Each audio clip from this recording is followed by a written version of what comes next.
तो नमस्कार, स्वागत है आप सभी का एक बार फिर से A1 बैंकिंग क्लासेस के इस ऑफिशियल यूट्यूब प्लेटफॉर्म पर और पुनः उपस्थित हूँ मैं आप सभी के सामने मॉक टेस्ट नंबर 167 का रीजनिंग का सॉल्यूशन लेकर। तो भैया एसबीआई क्लर्क का मॉक था ये और बहुत ही प्यारा, बहुत ही साधारण सा सिंपल सा मॉक था। तो आओ देखते हैं क्या क्या था इसमें, किस तरीके पजल थे, मिसलेनियस का पार्ट था, क्या थी सारी चीजें। आइए देखते हैं एक बार। अच्छा तो भैया ये था पेपर, है ना।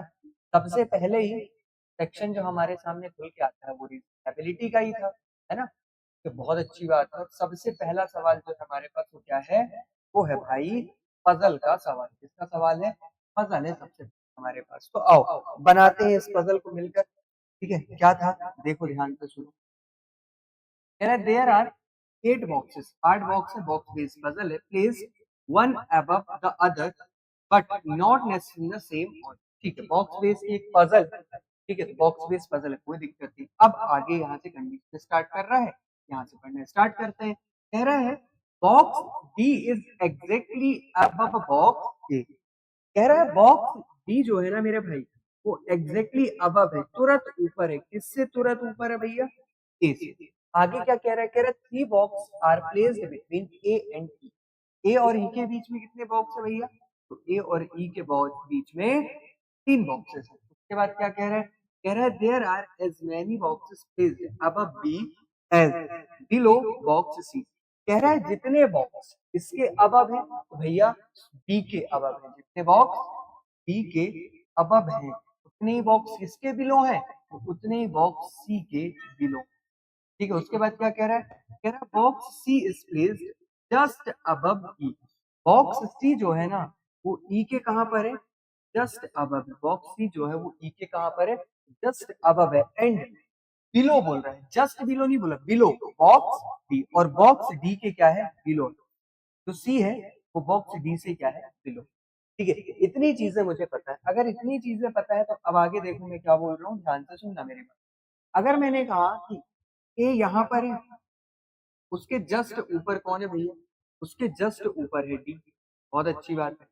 अब बात एक ये हो सकती है क्या, कि भैया एक बार तो ई को मैं ए के ऊपर रख लूं और एक बार ई को ए के नीचे रख लूं। अगर मैं ई को नीचे रखता हूं ए के, तो देखो दिक्कत क्या होगी। दिक्कत ये होगी मेरे भाई, सॉरी, ऊपर रखता हूं अगर ई को तो दिक्कत क्या होगी देखिए। ठीक है, अगर मैं यहाँ पर ऊपर रखता हूँ ई को तो एक ये दूसरा यहाँ पर आ जाएगा, तीसरा यहाँ पर आ जाएगा और यहाँ पर कौन आ जाएगा? ई आ जाएगा। ठीक, अब कह रहा था ई जो है वो सी के इमीडिएटली अबव है, तो सी को मैं यहाँ रख दूंगा। अब अगर सी को यहाँ रखूंगा तो ये वाली कंडीशन क्या भैया, डी जो है वो उसके नीचे कौन है? सी है। ये वाली बात तो गलत आया ना। इसका मतलब जो ए है ना उसके नीचे ई आएगा, ए के नीचे ही आएगा। तो आओ अब बनाते हैं इसको। ठीक है, ए को मैंने यहाँ रखा, ठीक है, ए को यहाँ रखा, ए के इमीडिएटली अब कौन आ गया? डी आ गया। ठीक है, उसके बाद एक, ये दो, ये तीन और यहाँ पर कौन आ जाएगा? ई आ जाएगा। और ई के जस्ट अब कौन है भैया? ई कौन है? तो सी। ठीक है, अब बोल क्या रहा था, ध्यान से देखो जरा। बोल रहा था जितने लोग बी के नीचे हैं उतने ही बी के, जितने लोग सी के नीचे हैं उतने ही बी के ऊपर। टोटल 6% हमने रिकॉग्नाइज कर लिए। कितने परसेंट रिकॉग्नाइज कर लिए? 6%। ठीक है, अगर 6% मैंने रिकॉग्नाइज कर लिए तो मुझे रखने के लिए कितने परसेंट बचे भैया? तो रखने के लिए केवल मेरे पास बचे अब 2%। कहा? दो ऊपर बढ़ा सकता हूँ, दो नीचे बढ़ा सकता हूँ। अगर मैं सबसे पहले यही करूँ क्या, कि मैं दो यहाँ पर बढ़ा लू, नीचे बढ़ा लू दो को, तो दो अगर नीचे बढ़ाऊंगा तो सी के नीचे 4, मतलब बी के ऊपर कितने होने चाहिए? 4।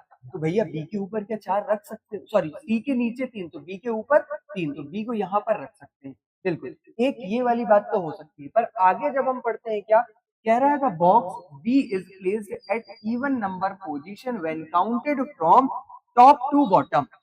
कह रहा है टॉप टू बॉटम जब हम काउंट करते हैं तो बी जो है वो इवन प्लेस पर आना चाहिए। तो बिल्कुल एक ये दूसरे नंबर पर आ रहा है, तीसरे और चौथे इवन पोजीशन पर आ रहा है। मतलब ये वाली एक बात हो सकती है, ये वाली एक बात क्या है? हो सकती है। ठीक है, इसके अलावा क्या हो सकता है मेरे भाई? तो आओ देखते हैं इसके अलावा क्या हो सकता है। सबसे पहले हमको क्या रखना था? तो सबसे पहले हमको रखना था ये ई, ठीक है, सी। उसके बाद यहाँ पर दो प्लेस छोड़ के कौन आ रहा था? ए आ रहा था, ठीक है, और ए के ऊपर डी आ रहा था। अब दो तो हमने नीचे रखी, अगर मैं दो ऊपर रखता हूँ, है ना, ऊपर कंप्लीट करता हूँ तो क्या होगा भैया, सी के नीचे एक तो बी के ऊपर एक, बिल्कुल। बी कहाँ पर आ जाएगा मेरे भाई, बी कहाँ पर आ जाएगा, इसको थोड़ा सा मिटा के नीचे बना लेते हैं, वाली कंडीशन को मिटा के नीचे बना लेते हैं। ई को मैं यहाँ बना लेता हूँ, ठीक है, उसके ऊपर सी आ गया, फिर कौन आ जाएगा, यहाँ पर दो बॉक्स छोड़ के ए आ जाएगा, ए के ऊपर डी आ जाएगा। अब दो बॉक्स मैंने इस बार ऊपर लिए हैं, कहाँ लिए हैं, अगर मैं ऊपर लेता हूँ तो भैया सी के नीचे कितने हैं, सी के नीचे एक है, बी के ऊपर भी एक, मतलब कि बी जो होगा वो कहाँ आएगा मेरे भाई, बी जो होगा वो यहाँ पर आ जाएगा इस वाली कंडीशन में। अगर बी यहाँ पर आया तो एक और दो दूसरे नंबर पे है टॉप से, बिल्कुल कोई दिक्कत नहीं है। और एक और कंडीशन क्या हो सकती है, तो वो ये हो सकती है, क्या, ध्यान से सुनना, मैंने कहा ई को मैंने यहाँ रखा है, ठीक है, यहाँ पर सी है, इसको दो छोड़ के कौन है भैया, ए है और ऊपर डी, एक पर्सन ऊपर बढ़ा ले, एक पर्सन नीचे। अब देखो क्या दिक्कत, ई के नीचे दो पर्सन है तो ई के बी के ऊपर तो होने चाहिए भैया, यहाँ पर बी को रख नहीं सकते, ए है, मतलब इस वाली बात की तो कोई भी क्रेडिबिलिटी बनती ही नहीं है।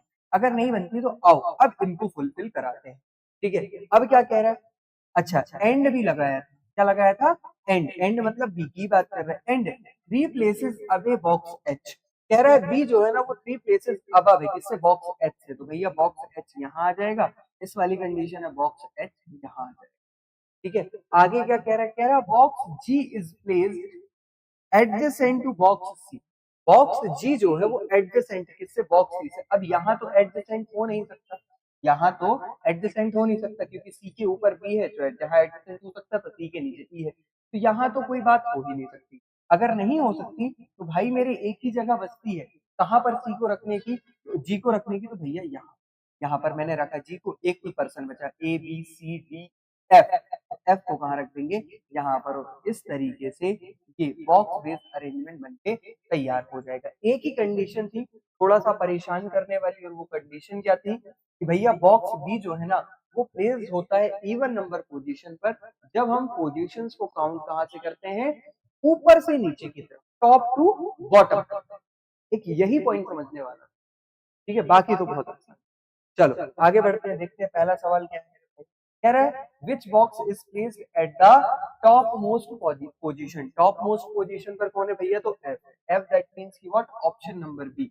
कह रहा है इफ, क्या कह रहा है, ध्यान से सुनना, कह रहा है कि if box F is at the bot, हाँ ये बहुत अच्छा सवाल है, कह रहा है if box F is at the bottommost position which box is just above it, कह रहा है अगर ये जो F है ना ये बॉटम मोस्ट पोजीशन पर सबसे नीचे आ जाए तो इसके इमीडिएटली अबव कौन सा बॉक्स होगा, इसके इमीडिएटली अबव कौन सा बॉक्स होगा, तो भैया अगर यहाँ पर आ जाएगा कौन, F, तो इसके इमीडिएटली अबव सी ही ना होगा, है ना, तो भैया आंसर क्या होगा इसका, ऑप्शन नंबर सी इसका सही जवाब होगा, ठीक है, ऑप्शन नंबर सी इसका क्या हो जाएगा, सही जवाब हो जाएगा, ठीक है। अब आगे देखो, इसमें हम कंफ्यूज बहुत होते हैं कि यार एफ को यहाँ नीचे रख दूंगा तो ई तो नहीं आएगा, नहीं भैया इस पोजीशन पर बोल रहा है, एफ ऊपर जाएगा, ई ऊपर जाएगा, एफ नीचे आ जाएगा, कह रहा है number of boxes placed above box G, G के अब जितने बॉक्सेस प्लेस्ड है as same as the number of boxes placed below box, G के अब कितने भैया, तो जी के अब, जी के नीचे देख लो ना, ज्यादा आसानी, जी के नीचे दो है तो डी के अब, भैया डी कहाँ पर है, ऑप्शन नंबर बी। तो इस तरीके से ये तीन सवाल मैंने लगा दिए, अब बाकी के सवालों आप लगा लेंगे आराम से, कोई भी दिक्कत नहीं होगी, है ना। चलो उसके बाद क्या था मेरे भाई, उसके बाद 6 से 10 में हमारे पास क्या आता है, हमारे पास आता है क्वेश्चन भैया कोडिंग की, कोडिंग का, तो आओ करते हैं। कह रहा है फ्लावर का कोड बता, फ्लावर, पुष्पा नाम सुन के फ्लावर समझेगा, बस वही वाला फ्लावर है ना, तो फ्लावर का कोड सुना दो। कहाँ है भैया फ्लावर, ढूंढो फ्लावर, फ्लावर यहाँ मिल रहा है, और कहाँ मिल रहा है, तो फ्लावर बाबू मिल रहे हैं यहाँ पर। फ्लावर का जो कोड होगा इन दोनों जगह कॉमन होगा, देखो कॉमन कोड क्या है, जीटी यहाँ दिख रहा है क्या, बिल्कुल जीटी दिख रहा है मुझे यहाँ और यहाँ पर, एस जे दिख रहा है क्या, नहीं, के जेड दिख रहा है क्या, नहीं, तो भैया फ्लावर का जो कोड हुआ क्या हुआ, बी, दैट मींस की जीटी। अब देखो क्या बोल रहा है, ब्लूमिंग स्प्रिंग का कोड बताना है, ब्लूमिंग स्प्रिंग, भैया ब्लूमिंग ये है और स्प्रिंग ये है। अब देखो इसमें से अगर मैं ड्यूरिंग का कोड निकाल के अलग कर दूं तो जो कोड बचेगा वो ब्लूमिंग स्प्रिंग का ही बचेगा, तो आओ ड्यूरिंग देखो, और कहा देखो ड्यूरिंग यहाँ पर है और यहाँ पर है, इन दोनों जगह जो भी कोड कॉमन है उसको निकाल के अलग कर दो, क्या कॉमन है भैया, के जेड कॉमन है क्या, नहीं। एच वी कॉमन है क्या, बिल्कुल एच वी कॉमन है, तो एच वी को निकाल के अलग कर दो, तो भैया ब्लूमिंग स्प्रिंग का जो कोड है क्या हो जाएगा, के जेड और क्यू, दैट मीन्स की ऑप्शन नंबर बी इस सवाल का बिल्कुल सही जवाब हो जाएगा। ठीक है, चल आगे बढ़ते हैं मेरे भाई, है ना। इसके बाद के सवाल जो भी हैं आप कर लेंगे कोडिंग डिकोडिंग के, तो ऐसा कुछ भी नहीं है। अब हम आते हैं 11 से 15 में। देखो 11 से 15 क्या कह रहा है 10 पीपल है, ठीक है, और दो पैरेलल रो में बैठते हैं, है ना, कंटेनिंग 5 पीपल ईच, हर रो में 5 पीपल है, in such a way that there is an equal distance between adjacent person. Row 1 में कौन कौन बैठा है, पी क्यू आर एस और टी। भैया रो 1 में कौन कौन बैठा है, तो रो 1 में बैठे हैं हमारे पी क्यू आर एस और, ठीक है, चल अब आगे बढ़ते हैं, आगे बढ़ते हैं, देखते हैं क्या है।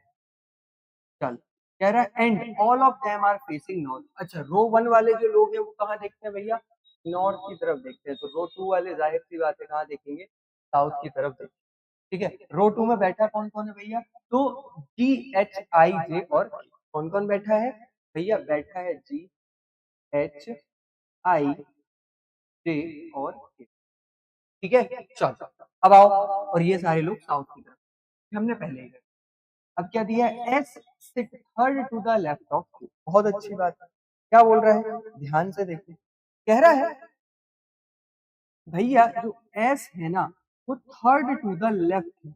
इससे थर्ड टू द लेफ्ट भैया, क्यू से, क्यू से थर्ड टू द लेफ्ट की तरफ कौन है, एस कर लिया।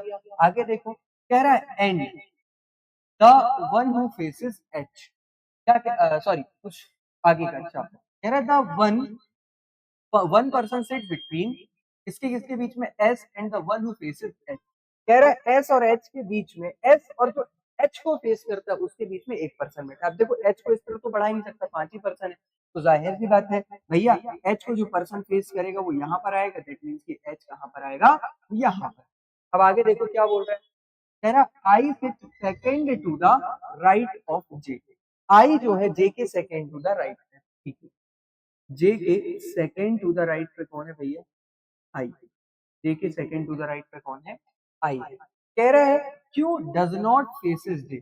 जे को कौन फेस नहीं करता भैया, तो क्यू फेस नहीं करता, मतलब जे यहाँ पर नहीं आए, जे जो होगा वो यहाँ पर नहीं आएगा। अब देखो अगर मैं जे को यहाँ रखता हूँ, तो जे को अगर मान लीजिए, ध्यान से देखना मैं क्या बोल रहा हूँ, ये बोल रहा हूँ जे को यहाँ तो रख नहीं सकता, अगर जे को मैं यहाँ रखता हूँ, साउथ देख रहे हैं सेकंड टू द लेफ्ट पे, आई यहाँ नहीं आएगा, तो जे को रखने के लिए जो मेरे पास जगह बची मेरे भाई, वो बची कहाँ, तो जे को रखने के लिए मेरे पास जो जगह बची वो बची कहाँ, ये, और इसके सेकंड टू द राइट पे आई कहाँ पर आ जाएगा, यहाँ पर, यही एक प्लेस बचता है। ठीक है, चलो पांचों की पांचों प्लेसेस हमको रिकॉग्नाइज हो गई। ठीक है, चलो अब आगे बढ़ते हैं, आगे क्या बोल रहे हैं देखो, कह रहा है T faces the one who sit second to the right of K. कह रहा है टी उसको फेस करता है जो के सेकंड टू द राइट है, के सेकंड टू द राइट। अगर देखो यहाँ पर के को रखता हूँ तो सेकंड टू द राइट पे कोई पर्सन आएगा नहीं, तो के को कहाँ रखना पड़ेगा, यहाँ, उसके सेकंड टू द राइट पे जे, और जे किसको फेस करेगा, टी को फेस करेगा। अब कह रहा है T sit left of R, P जो है आर से लेफ्ट की तरफ, तो भैया आर यहाँ पर हो गया, पी यहाँ पर हो जाएगा, एक भी पर्सन बचा, आई जे के सॉरी एच जी जी बचा, तो जी कहाँ पर आ जाएगा, यहाँ पर, और इस तरीके से अरेंजमेंट के तैयार हो जाएगा। बहुत ही आसान था अरेंजमेंट, कुछ भी था ही नहीं इसमें। ठीक है, चलो कह रहा है who is sitting at one of the end of row 2, रो 2 के एंड पर कौन बैठा है, तो भैया रो 2 ऊपर वाली आई बैठा है और के बैठा है, भैया के तो है नहीं, आई मिल रहा है, that means option number C इस सवाल का बिल्कुल सही जवाब हो जाएगा। ठीक है, चलो अब देखो कह रहा who sit second to the right of P, P के सेकंड टू द राइट पे कौन बैठा है, तो भैया पी है, सेकंड टू द राइट पे कौन है, टी, टी दैट मींस की व्हाट, ऑप्शन नंबर बी इस सवाल का सही जवाब हो जाएगा। ऑप्शन नंबर बी क्या होगा इस सवाल का बिल्कुल सही जवाब हो जाएगा। कह रहा है who is sitting exactly opposite to Q, Q के एग्जैक्टली अपोजिट कौन बैठा है, भैया के बैठा है, के दैट मींस की क्या, option number D, option number D के इस सवाल का बिल्कुल सही जवाब। ठीक है, चलो तो भैया अब बाकी के जो दो सवाल बचे हैं वो आप कर लीजिएगा। इसके बाद क्या है, इसके बाद है भैया पेयर फॉर्मेशन सवाल, तो आशा करता हूँ ये भी आप लोग लगा लेंगे। ठीक है, आगे बढ़ते हैं, आइए क्या दिया है, अच्छा 17 नंबर के सवाल में क्या भैया, सिलोनिमर देख लें, बताना क्या है ना, तो लॉजिकली फॉलो ही बताना। ठीक है, बहुत अच्छी बात है, ट्रू कंक्लूजन ही बताना है, कोई भी दिक्कत नहीं है। ठीक है, आ जाओ लगाते हैं इसको। क्या कह रहा है, कह रहा ऑल फ्लावर आर प्लांट, सारे के सारे जो फ्लावर है ना वो क्या है भैया, वो प्लांट है। आज फ्लावर बहुत बार आ रहा है पेपर में, हाँ फ्लावर बहुत बार आ रहा है। ठीक है, only a few plant are tree, केवल कुछ जो प्लांट है, क्या बोल रहा है, केवल कुछ जो प्लांट है वो क्या है भैया, वो ट्री है, केवल कुछ प्लांट क्या है, ट्री। ओके, कह रहे हैं नो ट्री इज रिवर, कोई भी ट्री जो है वो क्या नहीं है, वो रिवर नहीं, क्या नहीं है, रिवर नहीं। ठीक है, अब क्या कह रहा है, कह रहा है सम फ्लावर आर ट्री, कुछ जो फ्लावर है ना वो क्या है, ट्री। तो भैया फ्लावर और ट्री का कोई रिलेशन ही नहीं पता, मतलब बात क्या हो जाएगी, ये गलत हो जाएगी। कह रहा है some plant are not tree, कुछ जो प्लांट है ना वो ट्री नहीं है। तो बिल्कुल भैया प्लांट और ट्री के बीच ओनली आ फ्यू का रिलेशन है, ओनली अ फ्यू का रिलेशन कहता क्या है, ये कहता है कि some plant are tree but some plant are not tree. तो भैया जितना ये कॉमन भाग है प्लांट और ट्री का वो तो दोनों का है, पर जो प्लांट का बचा वाला भाग है वो ट्री का नहीं है, और it's a some part of plant. तो बिल्कुल बात ये वाली क्या हो जाएगी, सही हो जाएगी। ठीक है, चल आगे बढ़ते हैं, देखो क्या बोल रहा है अगला सवाल, है ना। तो इसके लिए ऑप्शन नंबर कौन सा सही आंसर हो जाएगा, option number D, only second follow सही आंसर हो जाएगा। ठीक है, चलो आगे बढ़ते हैं। 18th नंबर का सवाल देखो क्या बोल रहा है, कह रहा है only a few pen are pencil, केवल कुछ जो पेन है ना, केवल कुछ जो पेन है वो क्या है मेरे भाई, पेंसिल है ना, केवल कुछ जो पेन है वो क्या है, पेंसिल। मतलब some pen are pencil but some pen are not pencil. कह रहा only a few pencil are erase, केवल कुछ जो पेंसिल है ना बाबू भैया, केवल कुछ जो पेंसिल है वो क्या है, इरेजर है। ठीक है, बहुत अच्छी बात है। उसके बाद कह रहा है नो इरेजर इज बुक, कोई भी इरेजर जो है वो क्या नहीं है, वो बुक नहीं है। ठीक है, चल अब क्या कह रहा है, कह रहा है सम पेंसिल इज बुक, कुछ जो पेंसिल है, पेंसिल ये है बुक ये है, कह रहा है कुछ जो पेंसिल है ना वो बुक है। नहीं, कहाँ दिख रहा है कुछ पेंसिल बुक है, तो बात क्या हो जाएगी, गलत हो जाएगी।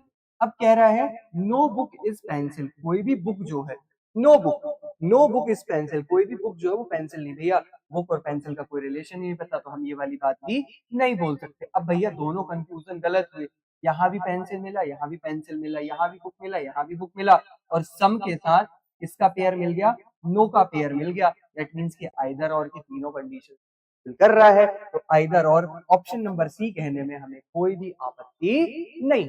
ठीक है, चलो आगे बढ़ते हैं, आगे बढ़ते हैं मेरे भाई। अगला क्या है सेगमेंट देखो, ओके अगले सेगमेंट में हमारे पास अल्फा न्यूमेरिक सिंबल सीरीज और सबसे इंपॉर्टेंट पार्ट क्लर्क के एग्जामिनेशन। आओ एक दो क्वेश्चन बता देता हूँ, वैसे होती तो आसान है। कह रहा है विच of the following element is 11th from the right and, right and भैया ये होता है सीरीज का। यहाँ से हमें क्या बताना है, यहाँ से हमें बताना है 11th नंबर का एलिमेंट। क्या बताना है यहाँ से, 11th नंबर का एलिमेंट बताना था, है ना। ठीक है, आ जाओ बता देते हैं यहाँ से 11। ठीक है भैया, 3 3 6, ठीक है 3 9 और 2 ये 11, एंड जो हो जाएगा 11th नंबर का हो जाएगा। एंड मतलब कि क्या, ऑप्शन नंबर सी इस सवाल का बिल्कुल सही जवाब हो जाएगा। ठीक है, अब आगे देख लो, कह रहा है how many number are just followed by letter, ऐसे कितने नंबर हैं, ऐसे कितने नंबर हैं जिनके जस्ट बाद क्या आता है, कोई लेटर आता है। आओ देखते हैं नंबर, यहाँ देखो नंबर है, नंबर के बाद लेटर नहीं, भैया नंबर है नंबर के बाद लेटर, नंबर के बाद लेटर, एक तो ये मिल गया। देखो नंबर, नंबर के बाद लेटर, ये मिल गया। फिर देखो आगे नंबर के बाद लेटर तीसरा ये मिल गया, है ना। फिर नंबर, नंबर नहीं, नंबर के बाद लेटर, नंबर के बाद लेटर, कितने मिले भैया, 3 मिले। 3 दैट मीन्स की व्हाट, ऑप्शन नंबर ई इस सवाल का बिल्कुल सही जवाब हो, नंबर ई इस सवाल का क्या होगा, बिल्कुल सही। ठीक है, अब इसके बाकी के जो सवाल बच रहे हैं वो आप कर लीजिएगा, है ना, उनमें कोई भी दिक्कत आपको नहीं होगी। ठीक है, हम चलते हैं अगले सेगमेंट में। ठीक है, हम चलते हैं किसमें, अगले सेगमेंट। ठीक है, और वो है क्या भैया, तो वो है ब्लड रिलेशन। क्या है, ब्लड रिलेशन। कह रहा है there are 8% in a 3 generation family. ठीक है, उसके बाद पहली लाइन क्या कह रहा है, कह रहा है जे इज फादर ऑफ बी। चल बहुत अच्छी बात है, जे जो है किसके पापा है भैया, टी के पापा, ये जो है वो पापा हैं, किसके पापा हैं? बी के पापा हैं। ठीक है, उसके बाद क्या कह रहा है? कह रहा है एंड, एंड मतलब किसकी बात कर रहा है भैया? इस जे की ही बात कर रहा है। And grand father of H, और ये जो जे है ना, ये ग्रैंड फादर है, किसके ग्रैंड फादर है? एच के। अब हो सकता है एच बी की संतान हो, या हो सकता है एच बी की संतान ना भी हो, पर एच के जो ग्रैंड फादर है ना, वो कौन है भैया? वो है जे महोदय। कौन है? जे महोदय। इतना मुझे पता। आगे देखो और क्या दिया है।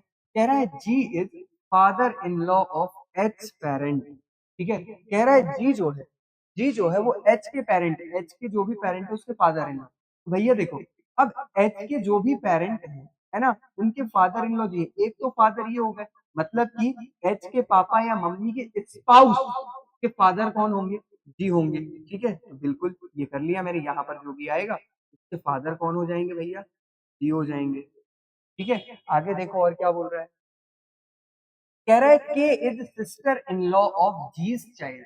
के जो है सिस्टर इन लॉ है किसके? जी की साइड की। जाहिर सी बात है, के क्या बेटा या बेटी जो भी होगा उसके वाइफ या हस्बैंड की बहन कौन होगी? के होगी। कौन होगी? के होगी। ये कुछ बन रहा है, तो आओ इसको स्टार्ट ही करते हैं। ठीक है, आ जाओ स्टार्ट ही करते हैं। क्या है देखो भैया, जे है। ठीक है, कौन है? जे है। ठीक है, जे का कोई बेटा या बेटी है, उसकी शादी किससे होती है? उसकी शादी जिस भी पर्सन से होती है, उसके पिताजी कौन है भैया?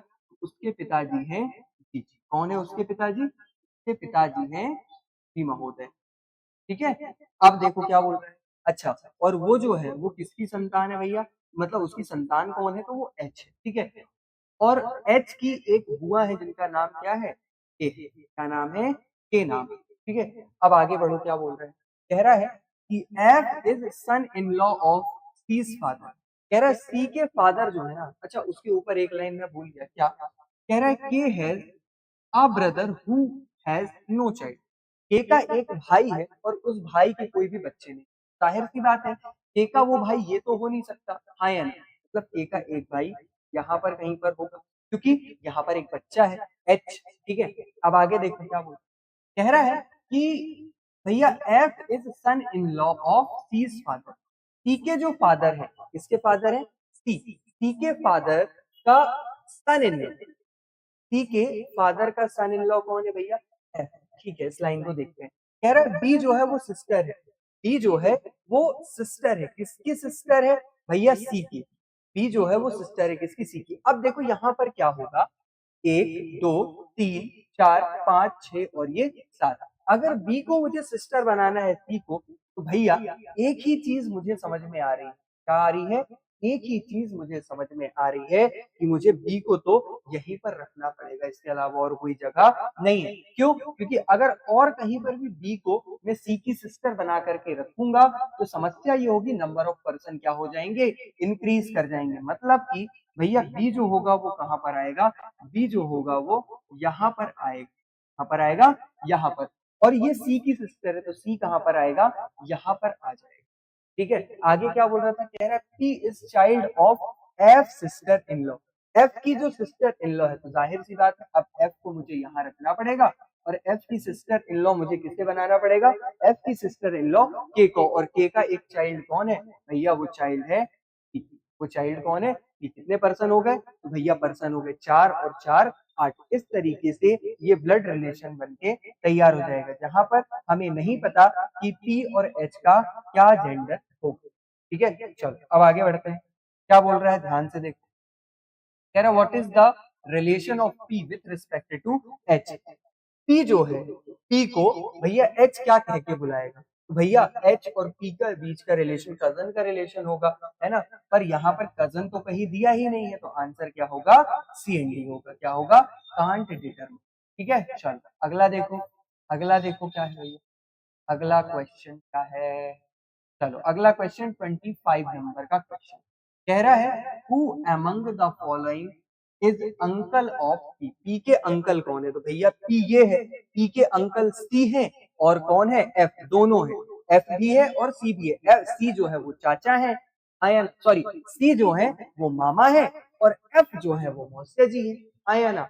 ये के मम्मी है पी की, कि अगर मम्मी है पी की, तो भैया के की बहन के हस्बैंड वो भी तो पी के अंकल ही लगेंगे, और एक अंकल बाय डिफॉल्ट सी तो है, मतलब मामा और मौसिया जी। दैट मीन्स कि दोनों एफ और सी मुझे दोनों दिख रहे हैं, एफ ऑप्शन नंबर ए में और सी ऑप्शन नंबर डी में। तो आंसर क्या होगा मेरा? अगेन कांट डिटरमाइन इस सवाल का बिल्कुल सही जवाब हो जाएगा। बहुत सारे लोगों ने इसका आंसर सी मार्क किया, ध्यान रखिए, है ना। चलो अब क्या कह रहा है? कह रहा है what is the relation of F with respect to C. F को सी क्या कह के बुलाएगा? एफ को सी क्या कह के बुलाएगा? तो ब्रदर इन लॉ कहेगा, है ना। आंसर क्या होगा? ऑप्शन नंबर सी इस सवाल का बिल्कुल सही जवाब होगा। ठीक है, चलो आगे बढ़ते हैं मेरे भाई। अगला सेगमेंट क्या है हमारे पास? तो अगला सेगमेंट अगेन हमारे सामने पजल खुल के आती है। ठीक है, चलो आगे देखो क्या है, आ जाओ। कह रहा है 7 पर्सन है, उनके नाम दिए हैं और क्या करते हैं वो?